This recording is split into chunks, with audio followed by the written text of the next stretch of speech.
মায়ের বুক আল্লাহ তাআলা এভাবেই শীতল করে দিক। দীর্ঘ ৭.৫ বছর পর সাবেক প্রধানমন্ত্রী বিএনপির চেয়ারপারসন বেগম খালেদা জিয়ার সঙ্গে তার বড় ছেলে ও বিএনপির ভারপ্রাপ্ত চেয়ারম্যান তারেক রহমানের সাক্ষাৎ হলো লন্ডনে। দীর্ঘদিন পর মাকে কাছে পেয়ে বুকে জড়িয়ে ধরেন তারেক রহমান।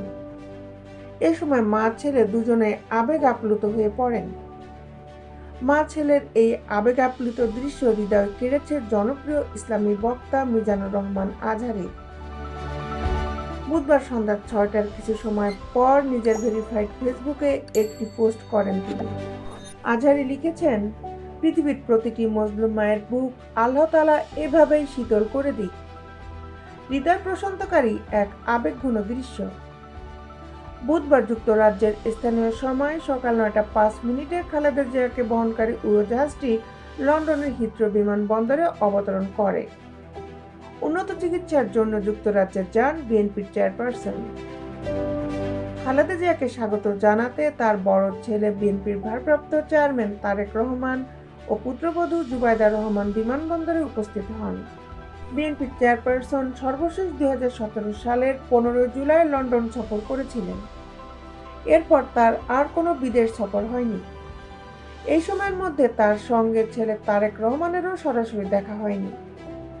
খালেদা জিয়াকে স্বাগত জানাতে বিমানবন্দরে যুক্তরাজ্যের বিএনপির সভাপতি এম এ মালেক ও সাধারণ সম্পাদক কায়সার এম আহমেদ সহ অনেক নেতাকর্মী উপস্থিত ছিলেন।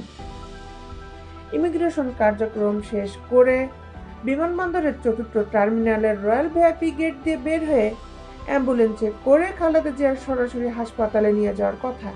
বিএনপির পক্ষ থেকে আগেই জানানো হয়েছে খালেদা জিয়াকে লন্ডন ক্লিনিকে ভর্তি করা হবে। সেখানে কিছুদিন চিকিৎসার পর যুক্তরাষ্ট্রের মেরিল্যান্ডের জনস হপকিন্স বিশ্ববিদ্যালয় হসপিটালে তার চিকিৎসা নেওয়ার কথা রয়েছে। ঢাকার হযরত শাহজালাল আন্তর্জাতিক বিমানবন্দর থেকে গতকাল মঙ্গলবার রাত ১১টা ৪৬ মিনিটে কাতারের আমিরের পাঠানো বিশেষ এয়ার অ্যাম্বুলেন্সে করে লন্ডনের উদ্দেশ্যে যাত্রা করেন তিনি। বিমানবন্দরে বিএনপির মহাসচিব মির্জা ফখরুল ইসলাম আলমগীর সহ জ্যেষ্ঠ নেতারা তাকে বিদায় জানান। তিনবারের সাবেক প্রধানমন্ত্রী খালেদা জিয়া দীর্ঘদিন থেকে liver cirrhosis, kidney, heart, diabetes, arthritis সহ নানা শারীরিক অসুস্থতায় ভুগছেন। দেশ বিদেশের আপডেট নিউজ পেতে আমাদের সাথেই থাকুন। Justice television, Dhaka.